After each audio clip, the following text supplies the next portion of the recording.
Hi out there to all of my crown ones. I just wanted to say hello to everyone. I hope everyone is staying safe, practicing social distancing.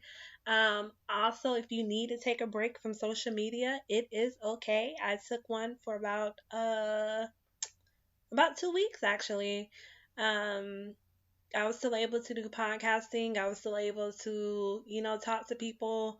Yeah, it is okay. But again, make sure that you are washing your hands, that you're coughing into your elbows.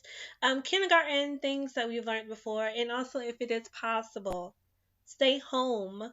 I am not a person that goes grocery shopping in bulks of like for a month, but I am learning that that's what I need to do so I can stay myself home. But yes, please stay safe and stay home. And I'm praying for all the crown ones out there that may be affected or not infected with this virus. So yes, and I'm also praying for the people who has transitioned to working at home. I know a lot of people are saying that we should not be complaining. I don't think it's a complaint. Some people are just used to working in office and being used to being underneath rules and regulations and that consistency, and now they're working at home. If you're like me, I have two animals that are just excited that I'm home all day, and yeah. So just shout out to everyone out there, and again, stay safe. Thank you. This is the Crown Talk podcast with Crown ReRe. Hi out there to my Crown ones. This is Rebecca, aka Crown ReRe. Thank you so much for pressing play. If you are enjoying Crown Talk podcast, please leave a comment and let me know. And also share with other Crown ones. And don't forget to hit the subscribe button, please. There is no machine behind me, so any support is welcome. Thank you for pressing play, and I hope you enjoyed this episode of Crown Talk. Don't forget your crown, and don't forget your crown.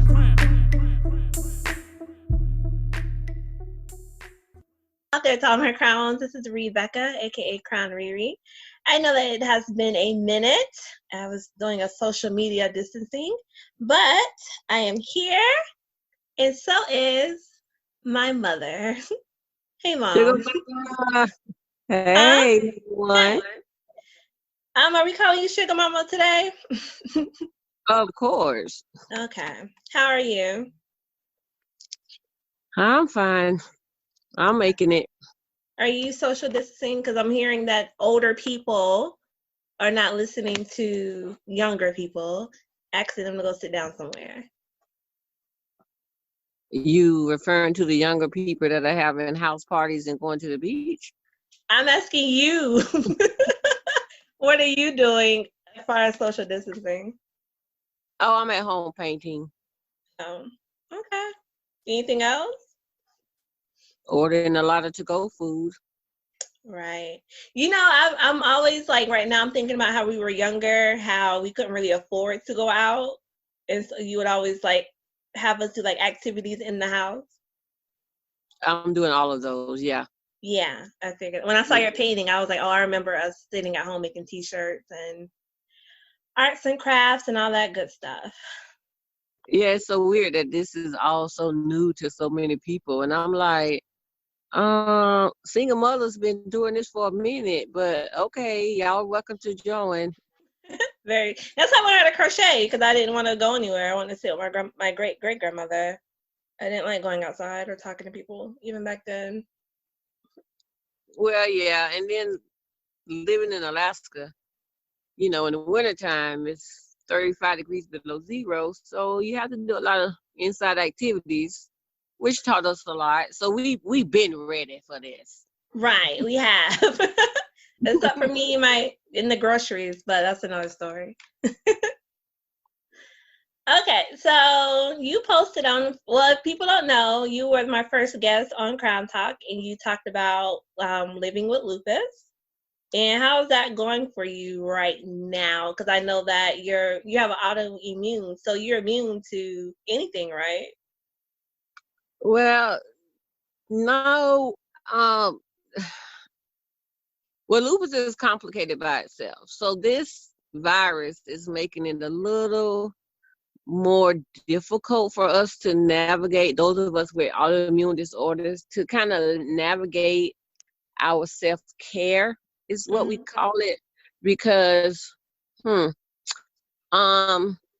we take a medication that is an anti-malarial drug, but in addition to that, it helps people with autoimmune disorders. It kind of tell our cells how to behave. Mm-hmm. The thing with lupus is that what happens is your immune system, okay, it's like if you get a cold, if a normal person gets a cold, and usually your immune system kind of kicks in, you'll get a fever, your immune system will try to fight it off. Right. Well, and it will fight off the bad stuff. Right. Well, when something unusual comes into my body, my immune system gets confused. Oh. So it will not only try to kill the bad stuff, it will actually try to kill my organs that the bad stuff might be attached to. Oh, okay. So, like not too long ago, I had a bladder infection. So I took medication for the bladder infection, but by the time I got the medication, my immune system was kicked up so high that the medication, while it was trying to help my bladder, ended up putting a hole in my bladder. Wow. Because my immune system was like, hey, none of this is supposed to be here. Right. So that's why I keep going to get treatments to restore that. Right. And it's kind of like having chemo for 10 weeks. So what would be a simple cold or like a bladder infection or anything like that, it tells my body, oh, something's wrong. Let's just try to kill everything till we, and like, let's just shoot and hope we hit the target kind of stuff. Right. So the medication kind of helps our body to behave. But it also, and this is why they're using it for coronavirus, it helps me breathe. Okay. Because it helps keeps my lungs clear. But the government has said that we can't get our medicine for 60 to 90 days. So what I'm doing is taking, and I called my doctor, I'm taking my medicine every other day. However, I'm starting to feel the effects of skipping days. Right. So I'm sorry, what's the medicine called? Do you remember what it's called? Yes. The form that is hydroxychloroquine.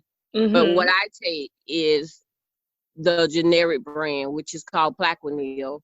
And then there's the regular brand. But the government has said all forms of chloroquine have to be taken and given to the people who are fighting the virus, which I do understand. Right. But there are a lot of my friends who are not as healthy as I am. Right. And I'm just like, they call me, they're crying. And if we get sick, we've been told, don't go to the emergency room. Right. Because you might catch something else. Exactly. Don't go to urgent care. Because those people are sick. Right. So what I have to do is when I get, which I'm not going to get that far, but that I'm a counselor as well. Right. For my group. So just it's overwhelming sometimes getting the phone calls, praying people through that moment, doing research for people, trying to find out, okay, if we can't take this medicine, is there another medicine that we can take? Is there something that we can kind of, take in the meantime? So I've been taking a lot of spa baths. I've been, doing things that calm me down, that make me happy. I'm still going to work every day, which I love. I'm a teacher. I talk to my kids. I love talking to my kids. They call me. They make sure I'm okay. We check in. My students, I love them. It's hard for a lot of people. Right. And, you know, you have to try to stay positive, but understanding that once this medication runs out, we're not going to be able to get any more until this thing is over. Right, I was thinking that because it sounds like I think I listened to Dr. Oz and he was talking about it. He was saying that they're finding that it's very useful to use. But while he was talking about that, and I do understand what the crisis is right now, I was thinking about not only you, but other people that are affected with lupus, where you are, I want to say not I want to say like robbing Peter to pay Paul in a sort of sense Exactly. of, we're going to put you guys on hold. We're going to deal with this. But if this is going to be a constant thing, like how the flu is, then it's going to be something where this is going to be it per se. Right. So it's confusing to a lot of people. And I thank God. I thank God for all the people who know my situation. They check on me. Hey, is it, like some people say, well, can you double up on Tylenol or double up on Advil? Because, with lupus, your muscles tighten up. I get and I have chronic fatigue syndrome and fibromyalgia on top of having a lupus diagnosis, because they're all immune disorders in some shape or form. So people are saying, well, I have friends that are, I don't know they just taking chances with medications. There was a man who heard that this medication works, so he decided to self-medicate himself. He died and his wife was in a coma. Oh, wow. Because if you don't know what you're doing, you just can't, you just can't take this medication. And it's really, I believe that some people are doing such an injustice by not explaining how this medication works. I heard someone so-called expert saying, oh, you just take, we just prescribe a couple of pills, and then our president, well, there's no really side effects. There are side effects. There are a lot of side effects to this medication. Right. Most people know who take the medication long term. Partial blindness is a side effect. I have to get my eyes checked. I have drops that I got to put in my eyes. I have to switch my glasses out like every 6 months to a year, because that's one of the side effects. There are a lot of side effects, and no one's talking about the side effects. And we had a conference earlier this week about, do these people not realize, it's not as easy as just throwing some pills down your throat. Yeah, because they normally have like trials for stuff like this, but because it's such it's expedited as far as trying to get people healthy, like you said, there might be long-term side effects where, okay, it's healing right now, but 6 months down the line there might be another issue. Right, and it does work. I mean, this medicines have, you know how I was before we found the right medicine. I mean, I have been on crutches. I have been in on a walker. I've been paralyzed for days at a time, because I couldn't find the right medication. I mean, I'll just wake up there was a time I woke up one day and I couldn't move my legs. Boom. Just because my immune system was like going crazy. So I worry about the people who they're going to be giving this medicine to. I pray every day, like, Lord, if they're going to be giving these people this medicine all willy-nilly, use wisdom. There's no guidance for this. It hasn't been, I don't know. I just pray all the time. I pray every day that first of all, that this virus just be over with. Yeah. And then, me and my lupus warriors, we're praying that. And unfortunately, there have been some people in our group that have contracted coronavirus. Oh, wow.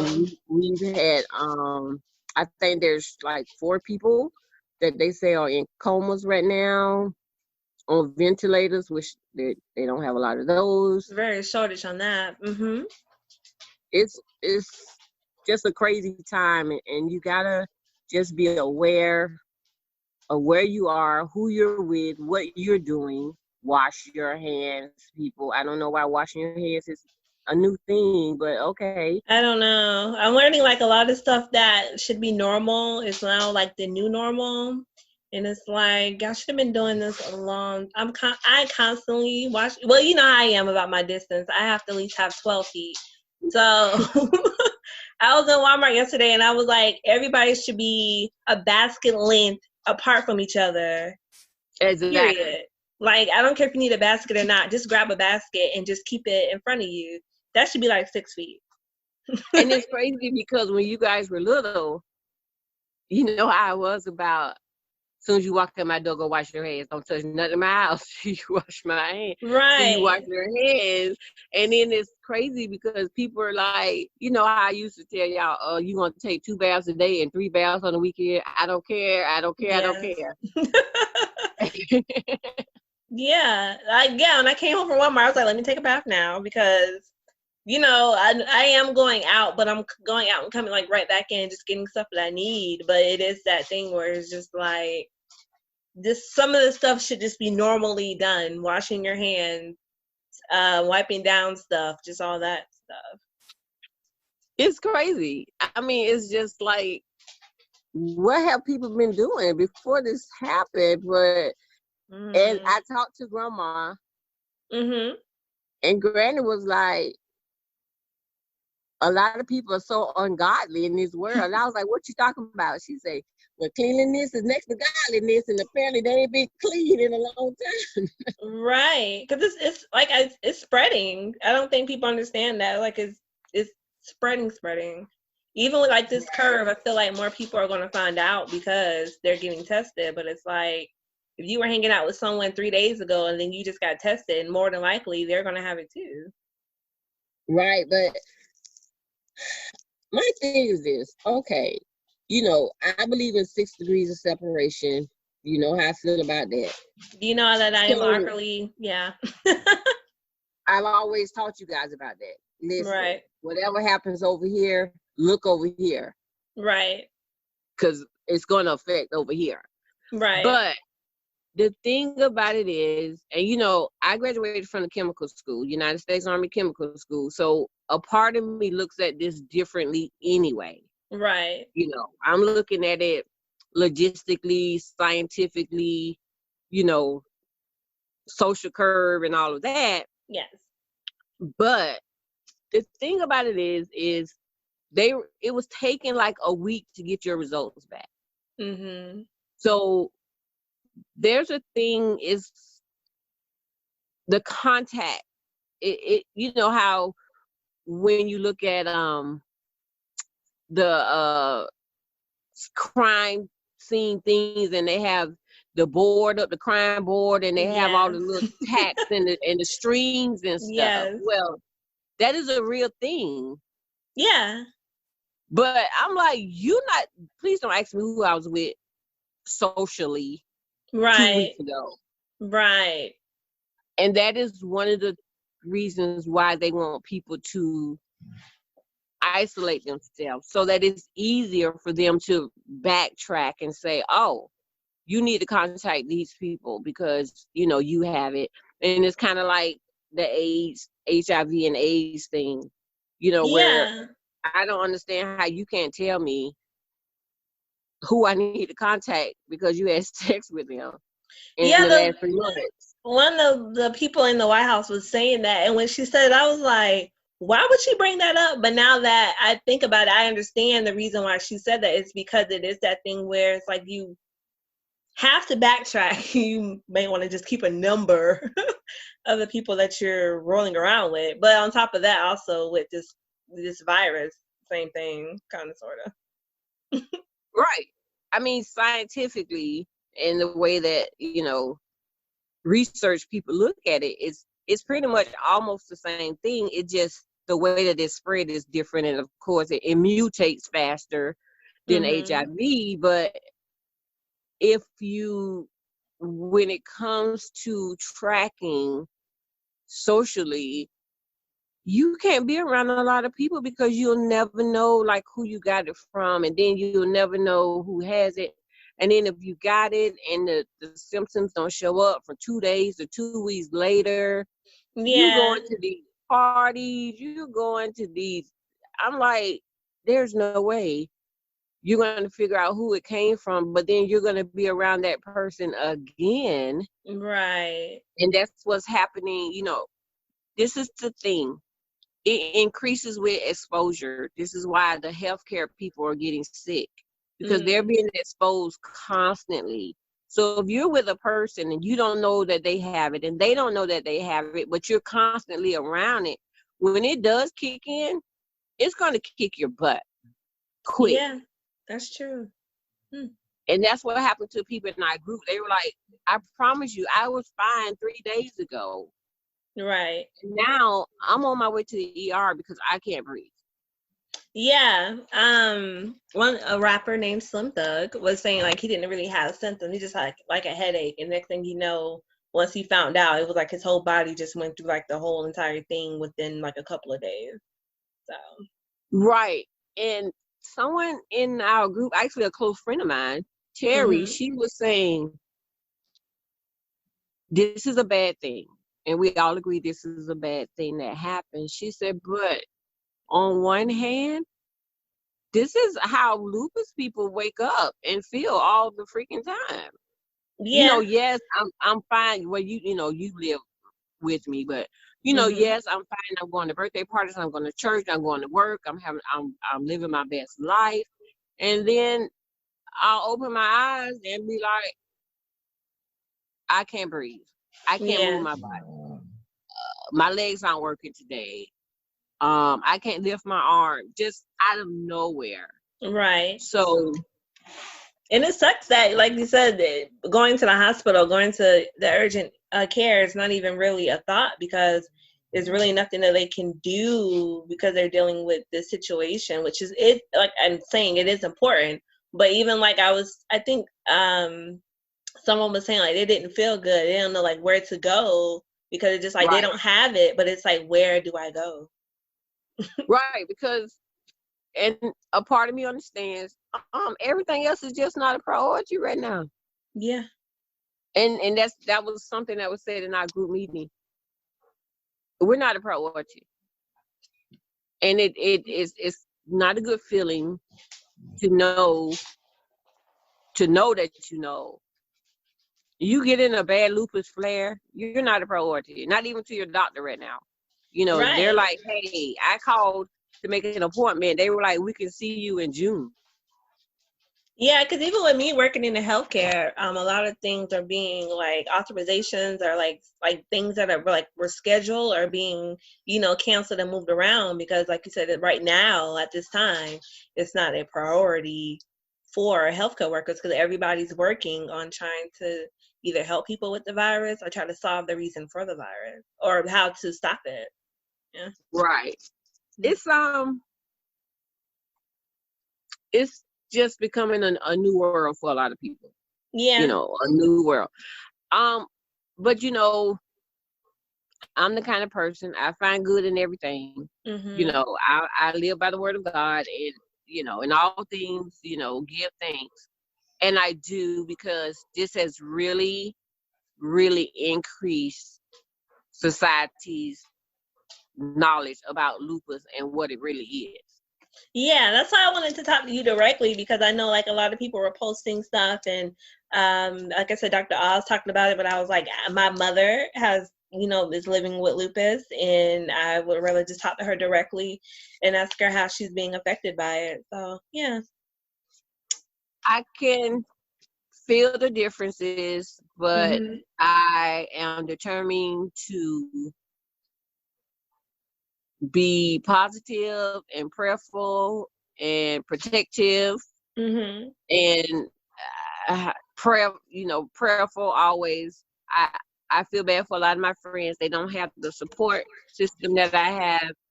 I have a wonderful family. You guys You're know, welcome. yeah. I you guys be like, "Mom, you're doing too much." You know. Yes. I mean, even my sisters check on me every day. My mom, my granny, hey, what you doing? Make sure you know stay away from nasty people. You know how granny talks. But Yeah. my church family, I work in a place full of praying people. You know, it really lets you know who your support system is. And Right. I like to ask people, be the support system that people need. I mean, the we got an amber alert from the Surgeon General yesterday. Hey, Yeah. 65 and older, stay in the house. Okay, make sure these people eat. Yeah. Because I did see like a Make lot sure of you older people having to go out yesterday with their mask on. And it's like, Publix do have the elderly time, but it's like sometimes they can't get out around that time either. right. Make sure you call. Make sure you know. Like I explained to my granny and my mom, hey, I'm only coming out so many times a day, a week, you know. Right. But I try to make sure they eat at least once or twice a week. I take food. I call, I check, me and Granny laugh on the phone. Take care of people. This is, and sad to say, it's not just older people dying. Yeah, that's very true. Don't and at first they had these young people thinking they were superheroes. No, no. No. Get your mind somewhere and sit down somewhere. Yes, Cause because no, I am a big Idris Elba fan, not because he looks like my father. I don't want to talk about that, but when he got diagnosed, I was just like, oh my god, it's real. I'm It's dead. real. It's real out here. It really messed me up. I was at work like I can't work anymore today. Right. So just switching over because if my crown ones don't know, my mother, I go to her whenever I'm having like an issue or a problem because she's my mother. She created me. She breaks down everything for me that I don't understand or whatever. And so I am very blessed that I'm able to work from home. But when I did, I had like a little anxiety moment and I called my mother. And I was sitting in the car waiting to get my supplies, and I told my mom, I said, something that was so afraid to do was work from home, and now I'm finna go work from home. Do you remember that phone call? Yes. I was freaking out. Right. And the reason I was freaking out is because working from home is like, no, going to work every day, waking up, going to work every day is like my consistency. And I need like some type of consistency in my life. Right. And so knowing that when I wake up, I was going to be in the same place as I work in was like really freaking me out. And also because work is like my social life. And then I come home, like work is my social life.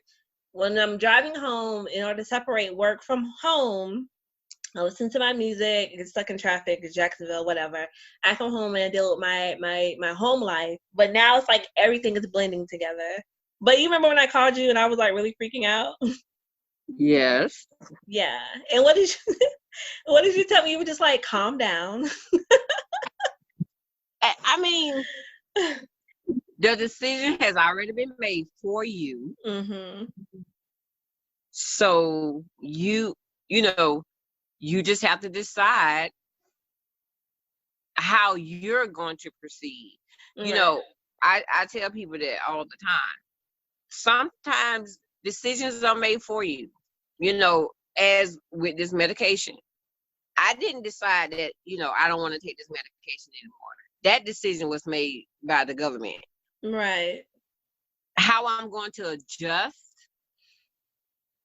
to something a decision that was made for me, Mm-hmm. I'm still in control. I still control that. Right. And I tell you all the time, control. Yeah. You remain in control of your life, whether it's relationships, whether it's finances, whether it's your career, even the things that you're doing, which I'm super, super duper proud of you, Oh, thanks. with your podcast. But you maintain that level of control and consistency. Trust me when I tell you that Yeah. that eliminates a lot of stress. And I don't do stress, baby. I not shut people down? Oh no, baby. I'm okay. I told Yeah. somebody that the other day. There Mhm. is so much power in looking at somebody and saying, oh, okay, and walking off. Yes, I know I do that a lot. Okay. Okay, well, all right. Okay. Oh, all right. Yeah, but Okay. I am adjusting to it. When I first came on the show, I did say that I was doing a social media distancing because I feel like now, because we are able to, well, not me per se, but people are not able to like physically reach out and touch somebody. Now they're on social media, but now it's like my Instagram live had like 10 people going live at one time, and I was like, I can't look at all this at one time. It's like, ugh. So I've been taking like a social media distancing as well. Well, yesterday my niece came over. We had, I do a list every day, my top 5. So I Yeah. had my top 5 things: get my car washed, do the laundry, rake the leaves, relax, and eat Mm-hmm. lunch. That was all on my list. So as we Right. got down to the list, she was like, so what are we going to do? I said, we talked. I hadn't seen her in a while. I said, we're going to paint today, Mm-hmm. where usually if places were open, we would be out and the venue would be our focus. You know what I Right. mean? Because Yeah. I was like, oh, this would have been a perfect day to go to Top Golf. We could have went wall climbing. I Yes, would have watched I'm her. I'm overly missing Daytona right now. Right. And, there's a couple of things, like you say, that was our norm. Going to buffet breakfast once a month at Copeland's, that was the norm. Yeah. We got to do that once a month. Going to Daytona, we don't do Jacksonville beaches, No, so we don't. driving to Daytona, but yesterday it was like, today we're gonna find a good movie and we're gonna paint. You're gonna go to your area, because Mm-hmm. we're gonna practice social distancing. You're gonna go to your area and paint, and I'm going to my area and paint. And we talked to each other, and we had a wonderful conversation. And I talked to a friend of mine the other day, and she said, "Girl, you won't believe what I'm doing." I'm like, "What are you doing?" I am reading a paperback book. Wow. Right. Yeah. That's Wow. That's what yeah. was my response. I was like, "You're doing what now?"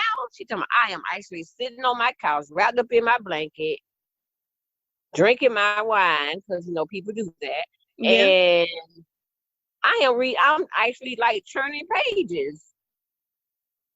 And I was so excited for her. It was so weird. Because that's like, that's not what we do because we don't have that time. Well, I know people that do read books, but it's like you said, we're so caught up in the venue and we're caught up in not saying this is a good day to stay home. I mean, I do, but even so Friday I was like, I cannot stay home. So I was just like, well, let me just at least like go to like get me something to eat and just like come back. Like I miss driving or whatever.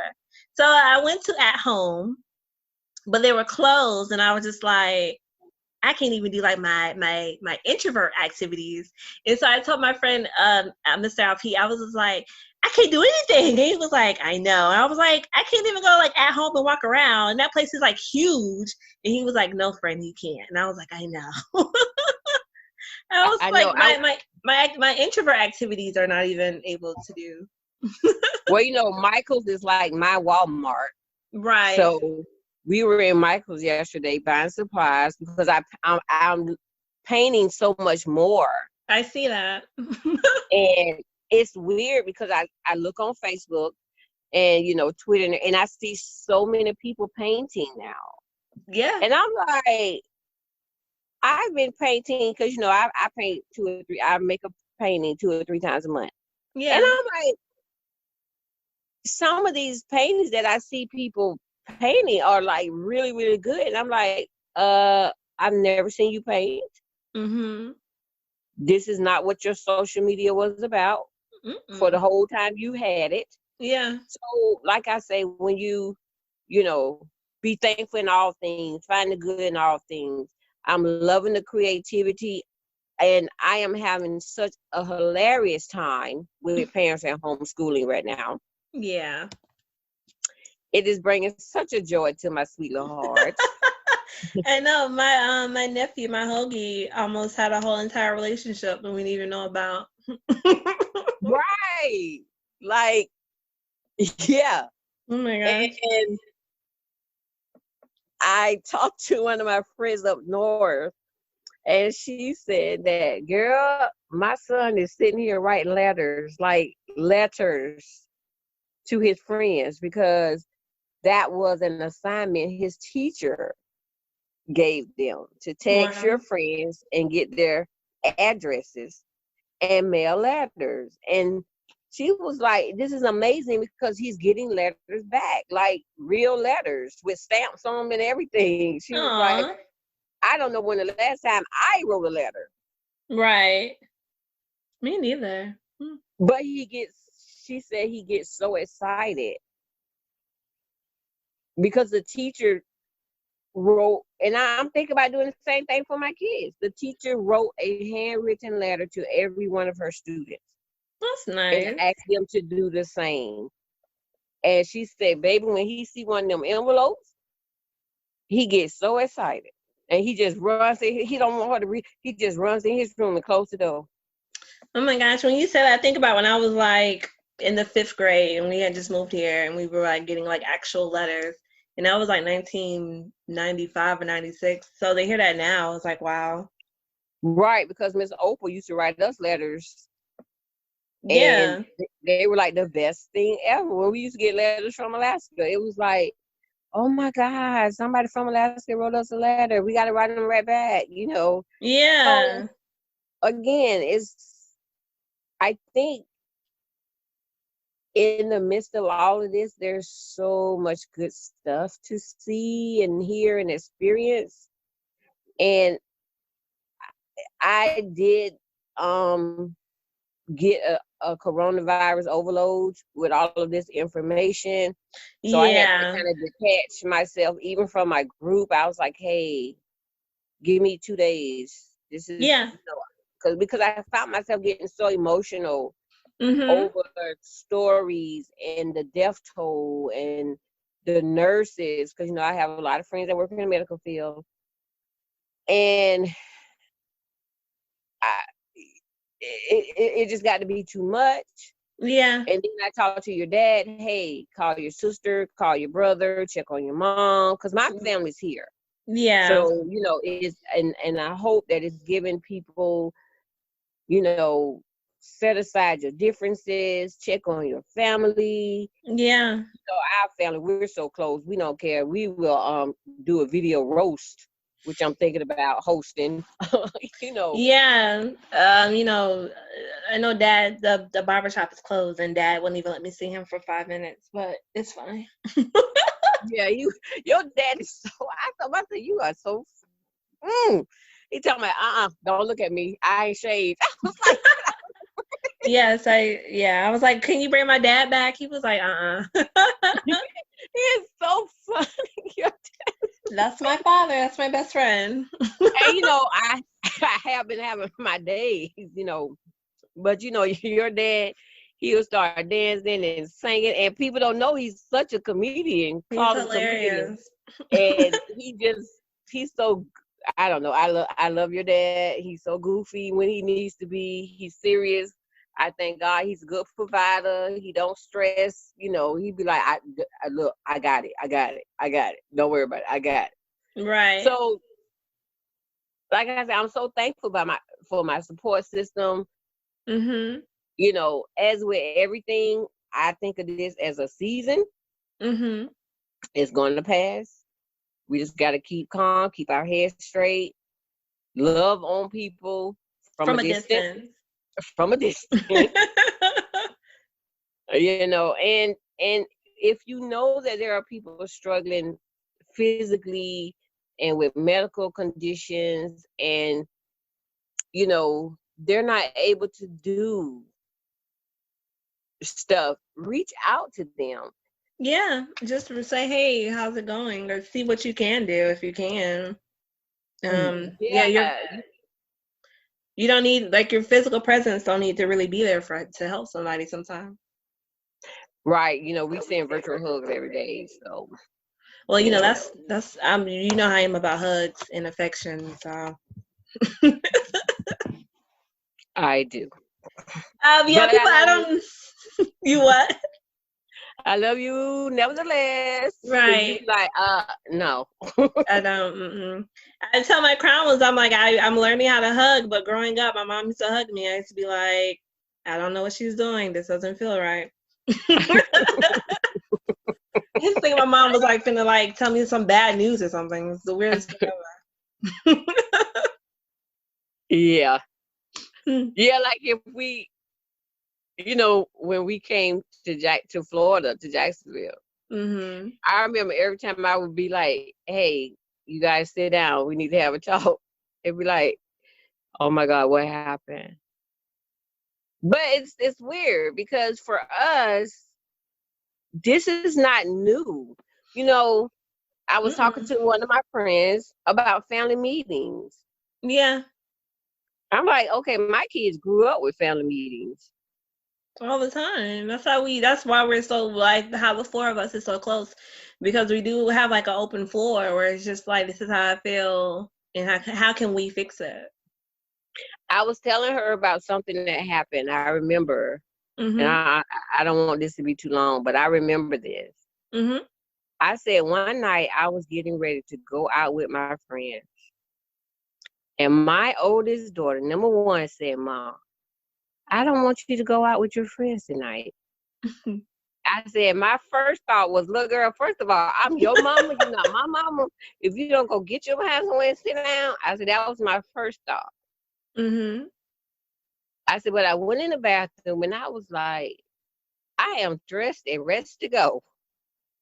And I wasn't going to a bad place. So, I wasn't clubbing because I don't see the concept. But, I just wanted to go out with my friends. And I remember telling you and your sister, come sit down. And I said, you asked me to stay home.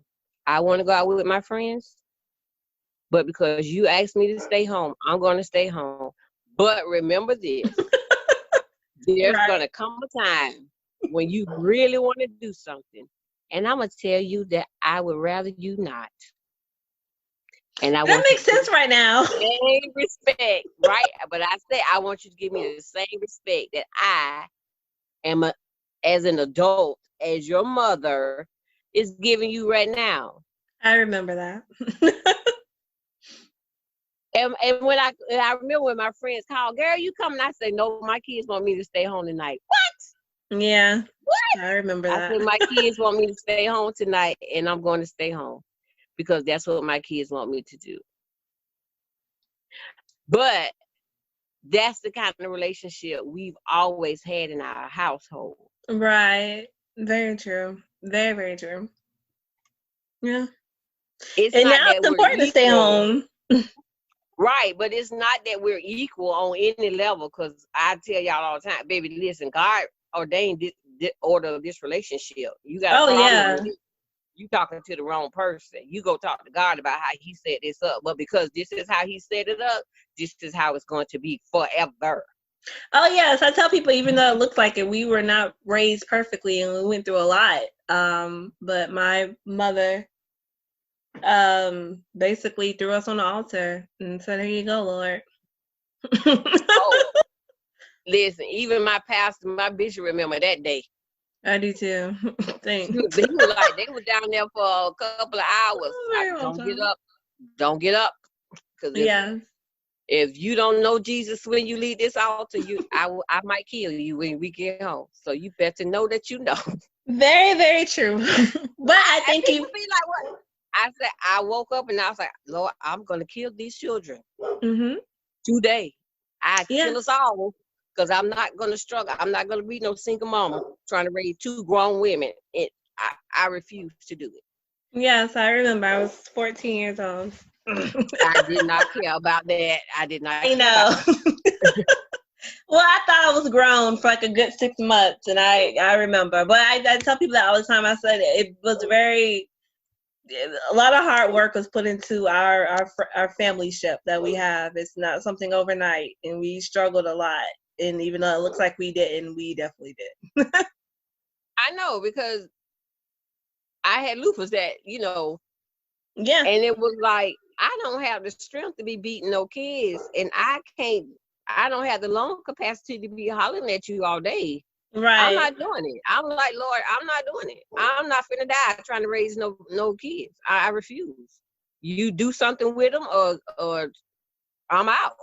Like, I would get in my car and I would put gas in my car, and I would just drive away. So I do understand the frustration of parents, but yeah. God has a remedy. He really does. And I'm just, you know what? I'm not doing this. Let me sit y'all down and give y'all the real talk. And this is the first and last talk we're going to have about who's in charge in this house. Period. Yes. I remember.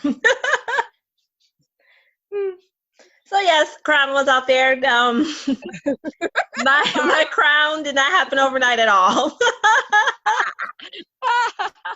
We can have a mini episode every week about things that I tried to do and ways my mother tried to discipline us before she again threw us on the altar. literally like, slam you right on the altar. But it worked out and it's best, so I appreciate it. Thank you for listening to God and not listening to yourself. That's a crown moment for both of us. Amen. Preach. All right, so I don't want to keep you, and your grand dog is so all right, number one. They're still not used to me being home all day, and it's really oh gosh. Oh, I saw Roy give you his butt to kiss. It really, really is very disrespectful. But thank you again for being on the CrownTalk podcast, and don't forget you're crowned, and don't forget your crown. And I will talk to you later. Love you, number one. Love you too. Bye. Bye. This is the CrownTalk podcast with ReRe. Hi out there to my Crown ones. This is Rebecca, aka ReRe. Thank you so much for pressing play. If you are enjoying CrownTalk podcast, please leave a comment and let me know. And also share with other Crown ones. And don't forget to hit the subscribe button, please. There is no machine behind me, so any support is welcome. Thank you again for pressing play, and I hope you enjoyed this episode of CrownTalk. Don't forget your crown, and don't forget your crown.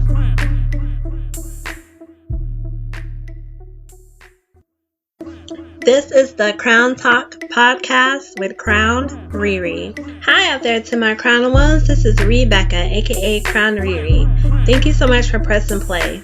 If you are enjoying CrownTalk podcast, please leave a comment and let me know. And also share with other Crown ones. And don't forget to hit the subscribe button, please. There is no machine behind me, so any support is welcome. Thank you again for pressing play, and I hope you enjoyed this episode of CrownTalk. Don't forget your crown, and don't forget your crown.